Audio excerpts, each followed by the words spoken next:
Hey everyone, welcome to another episode of ADMAIL. This is Adam Bergman, founder and CEO of IRA Financial. I'm here to help you find the answers to the most frequently asked questions from my clients about self-directed retirement accounts. If you want to learn more, you can subscribe to our YouTube channel and follow us on social media. Just search IRA Financial. Hi everybody, Adam Bergman here, tax attorney and founder of IRA Financial. Welcome to another episode of ADMAIL. This episode will be Prohibited Transaction, episode number 4. This is probably a 5 to 6 part series on questions relating to prohibited transactions. So I'm trying to group related questions to specific topics. So after prohibited transactions, probably jump to UBIT, kind of just keep going and going until we cover every potential question under the sun. So we can stop and we can move on to something else. But there's probably hundreds and hundreds of more episodes to go before we cover every potential self-directed IRA investor. And the reason is because you have freedom. And with freedom, you have opportunities and you have options. You're not just stuck buying stocks or mutual funds and ETFs. With a self-directed retirement solution, whether it's an IRA or solo 401k, you can do almost anything you want, except 3 things. And let's cover the 3 prohibited transactions for IRAs. Number 1, you can't buy life insurance. You can with a solo 401k or a 401k, so long as your plan allows for it. 2, you can't buy collectibles like art. There is an exemption under 408M for IRS-approved precious metals like gold, silver, palladium, bullion, American Eagle statemented bullion coins, finesse 99%, but they must be held in the physical possession of a U.S. depository, which is a trustee, meaning you cannot hold the metals personally in your house or your person. They have to be at a U.S. depository for safekeeping. And then thirdly, broadly, and pretty much what the crux of these prohibited transaction ADMAIL questions relate to is 4975, which in some says, there's 4975C1A, B, C, D, E, and F.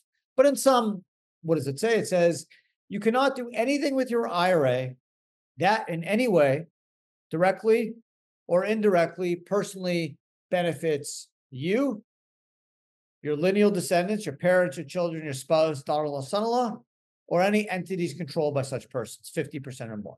So you can't buy a house and live in it, can't take your IRA, buy your kids a car, can't take your IRA and take your family to Hawaii.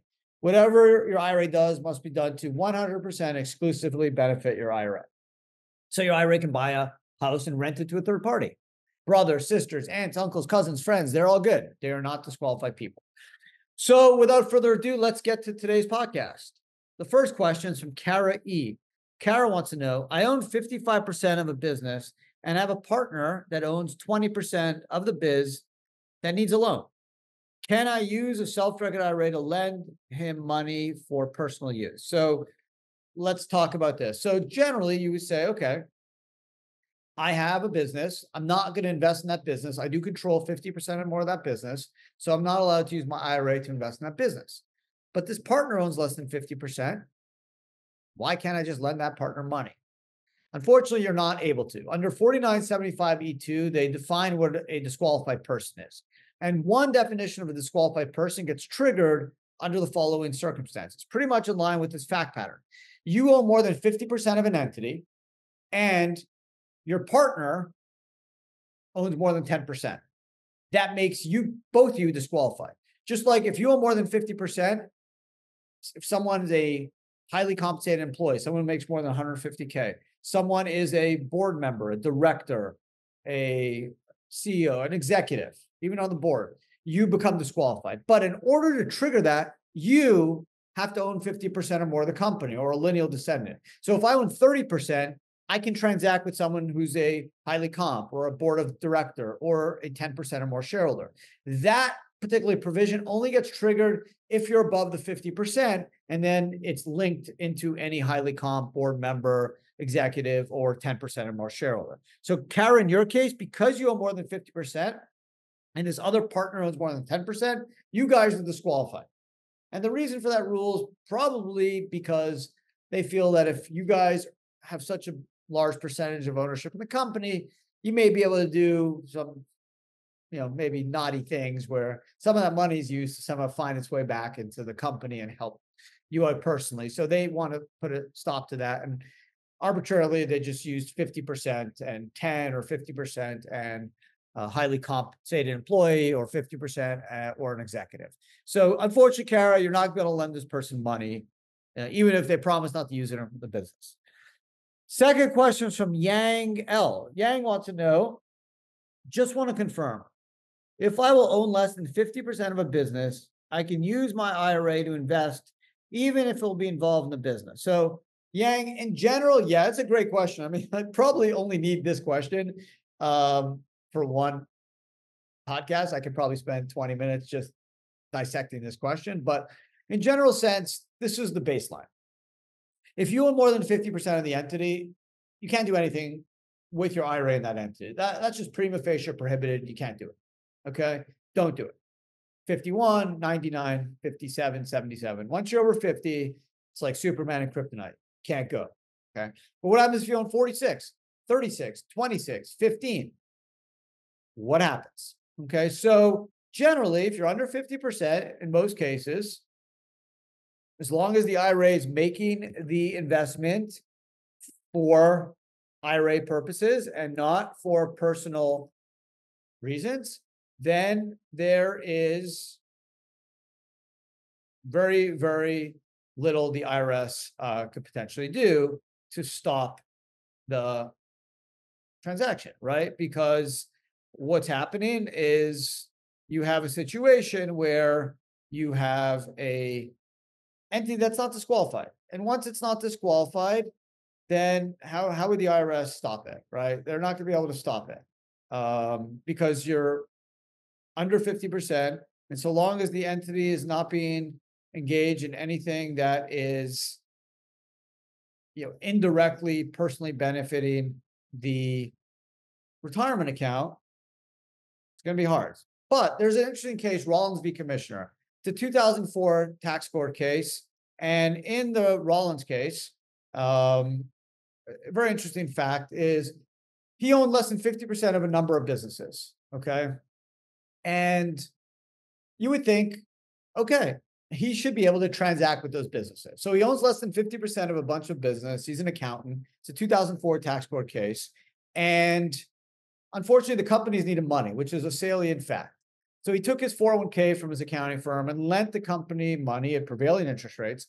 These companies ended up paying Rollins back, so there was no damages. Everything worked out.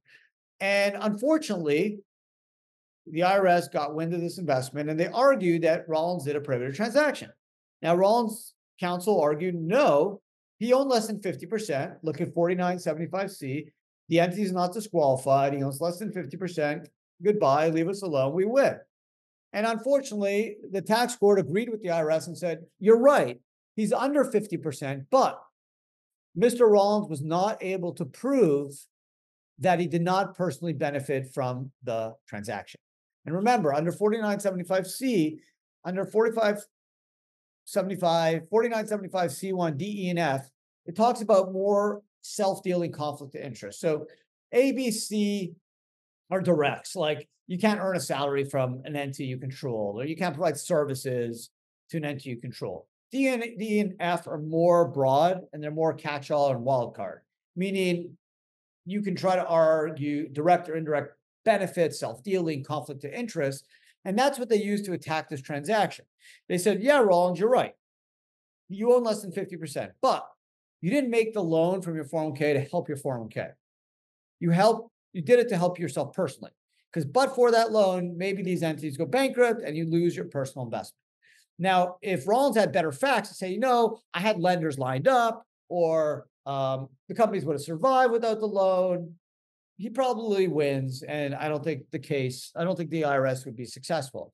But unfortunately, he wasn't able to prove that the 401k made the loan to satisfy its own investment criteria. Even though he was right, the 401k made money on the interest, they got paid, there was no default, it was a good investment for the 401k, but the court was clear that the intent of the investment must be done to 100% benefit the retirement account. And in this case, Rollins couldn't prove that there was no indirect benefit to him, because clearly the court felt that without this loan, his companies go belly up and he loses an investment. So in some, generally once you're under 50%, you're generally okay. But remember, the Rollins case is a good example that you need to make an IRA investment to exclusively benefit the IRA. You want to make sure your facts support the investment. This is why it's important to work with a company like IRA Financial, because we have the experience, we know the rules, we know the cases, and we can help you structure your investment in the right way, or let you know, hey, this is too risky, don't do it. Obviously, ultimately, it's your call, but this is something we can help with. So, Yang, to answer your question, generally, if you're less than 50, you're good. But remember Rollins, the lessons of Rollins, make sure you're making the IRA investment to exclusively benefit the IRA. Can't even 1% indirectly benefit you personally. It's got to have zero benefit to you. Yes, you can be an owner, but hey, let's say you had 5 banks that are willing to lend you the money at the same interest rates, but this 401k did it. I think those are good facts, and I think you'll win. But if you can't prove that, and without this loan, you're in big trouble personally, it's obviously a bad fact. And I think that's what ended up doing in Rollins. Third and final question from Dimitri R. Dimitri wants to know, I want to use a self-directed IRA to lend money to my sister. Can I use a zero interest rate? So your sister is not disqualified, Dimitri, so you can transact with your sister. I would not suggest a zero interest rate. That looks like a gift, and gifts are not allowed with your IRA.